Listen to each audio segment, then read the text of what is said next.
Cheers. That intro was for everyone who gave me crap about using my Keurig machine in the garage. What's up, riders? Old Man Ronin here. Welcome back to the channel. Well, we're going to do something... No, we're not going to do anything different. We're going to do the same old stuff, which is basically we're going to go on a quest for another motorcycle for future projects. So it'll be a blast, and stay tuned. You'll be surprised what it is.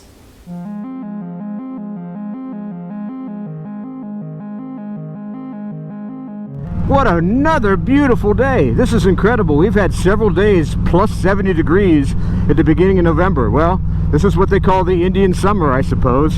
And we know it's not going to last forever. So we're going to take full advantage of it. And I thought on such a beautiful day today, I would take you on a quest. And that quest is what? To look at another motorcycle. Yeah, I know. I have a disease. And it's called motorcyclism. But we're going to check out another motorcycle. I'm not going to tell you what it is till we get there. And we'll see exactly if it's going to be able to have the right qualities I want to fit into the stable.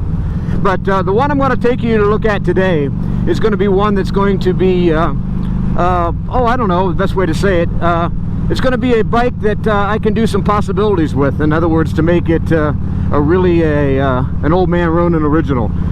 Something I haven't done in a few years. So this is going to be fun to see. Oh, and by the way, we're riding the 01 Road King today.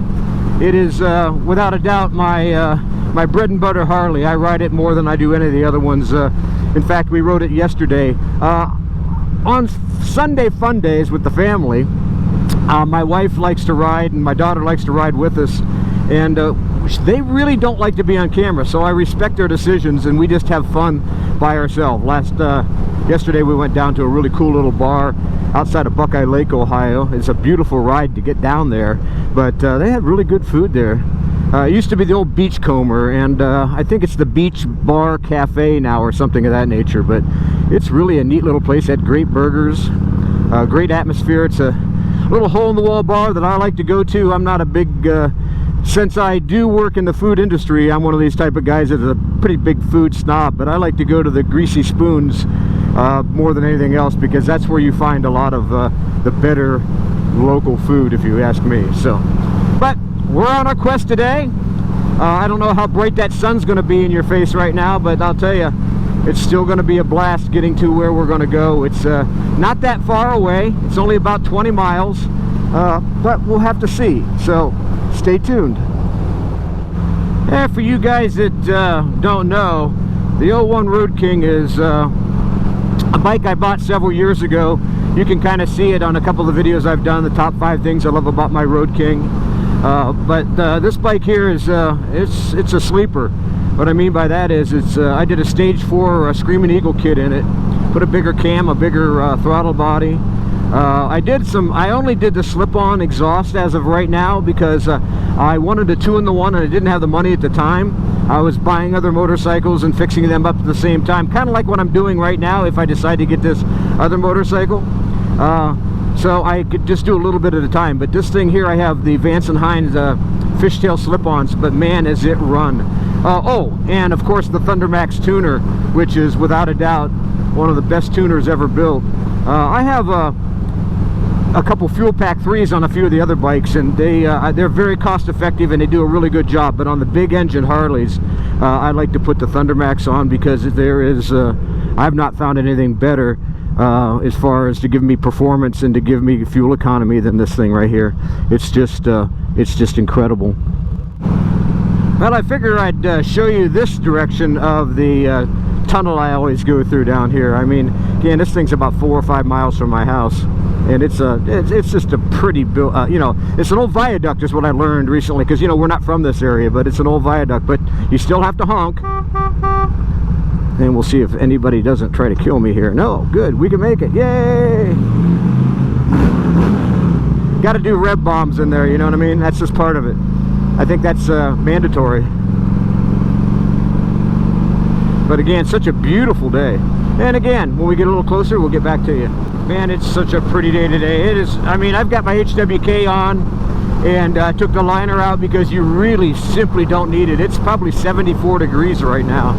And we're going to be setting records, I think, today. of how warm it is, but I have no complaints from this Yankee. I don't mind riding in the cold weather, but I would much rather ride in this weather. It's just amazing. I love it.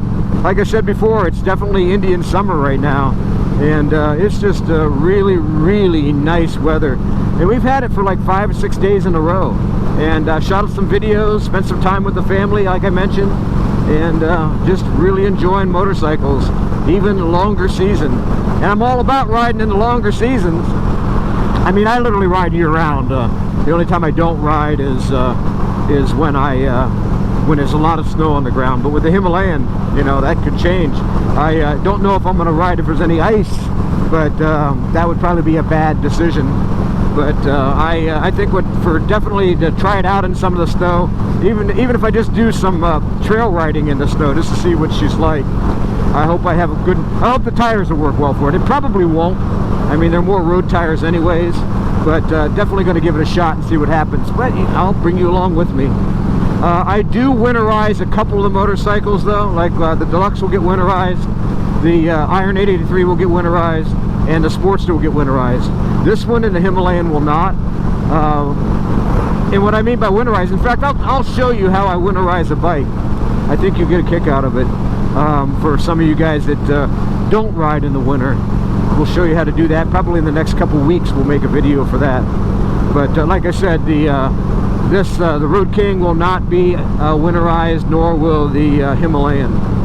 So it's you know, but it's cool. If you don't know how to do it, it'll be a good video for y'all, and it'll work with any motorcycle. So I'll ride a little bit farther and I'll come back to you. Well, here we are. We're going to check out this what, 2003, correct? Yes. 2003 Wide Glide. So we'll let you know what we think.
Give her a shot.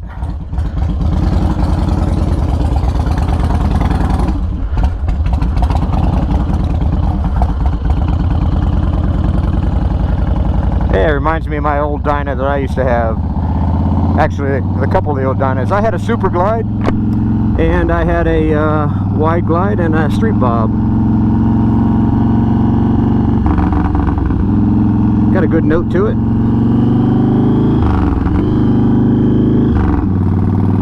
Yep, you can feel that wiggle.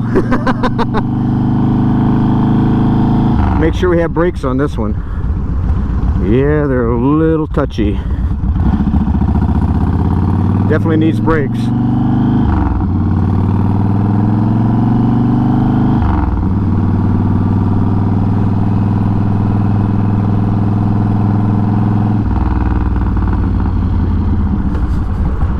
That's a nice sounding bike though. Oh yeah.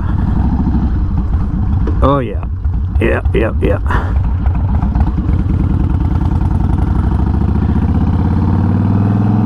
The brakes definitely need bled and probably new pads.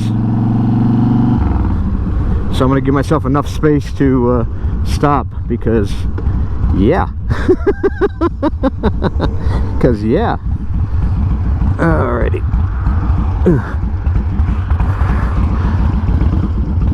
I will wait.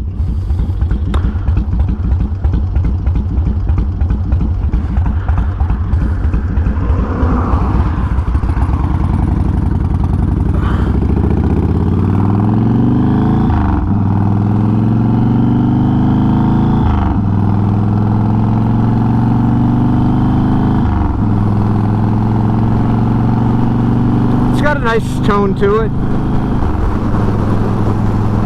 Comfortable, typical Dyna. I don't get a lot of front end wobble out of it. That's a good thing. Of course, I'm only doing 45. The tires are pretty shot. Front tire in particular is quite dry rotted. Got a lot of here it doesn't need to have on. Oops, say that again. It's got a lot of crap on here it doesn't need to be on.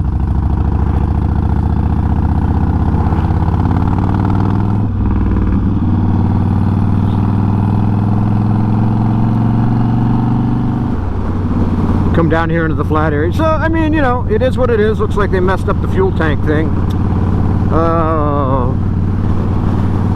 Quite a bit of dry rot on stuff. Like I say, I'm not going to go real fast. Come down to a flat area and turn it around, head on back. But it tells me what I need to know. And approximately what, if I decide I want to get it, how much I need to offer him. Or herm. Yeah, I think I'll turn around down here. It's a lot different than that CT90. But barely. That was a mess to ride. Let's see. Hopefully they have turn signals that are working. If not, I will turn.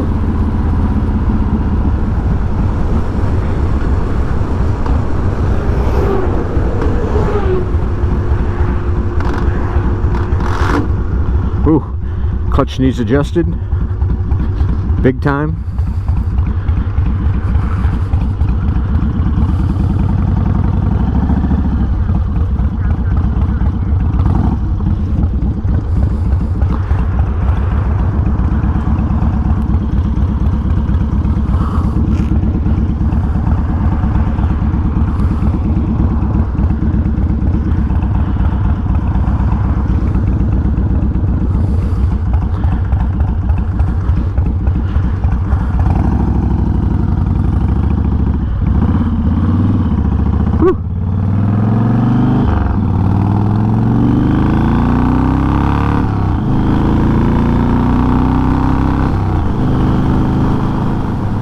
Needs a lot of work.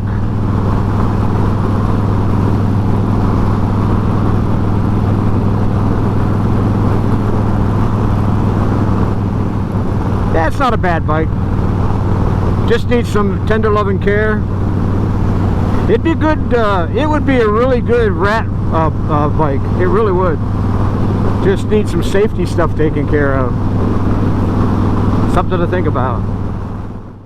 That bike was, I told them that I would not recommend letting anybody test ride it, that if they don't have a lot of time on motorcycles, that it would not be safe enough for a ride because the brakes were extremely spongy. And I reckon that to the fact that I would almost guarantee that those lines have never been bled, or if they had, it's been years and years and years. And of course, I checked out the calipers and stuff, and the brakes and the brake pads themselves, and they were way low. It's I got to figure out a way to film all that stuff, but when you got somebody standing over you, it's kind of hard to do, and you know, it's their time, it's not my time, and so it's kind of rude to do that. So what I chose not to, but like I said, the bike had a lot of things that needed to be fixed, which is completely understandable for the price that they are asking. But is it something that I want to put money into? I guess you'll have to wait till part 2. See how I am? Well, I really hope you enjoyed this abbreviated video. If you did, make sure you give us a big thumbs up. Make sure you subscribe, hit that bell notification button, share and comment. As you know, I read all the comments and comment on all the comments. Until next time, ride safe and keep her on 2 wheels, baby.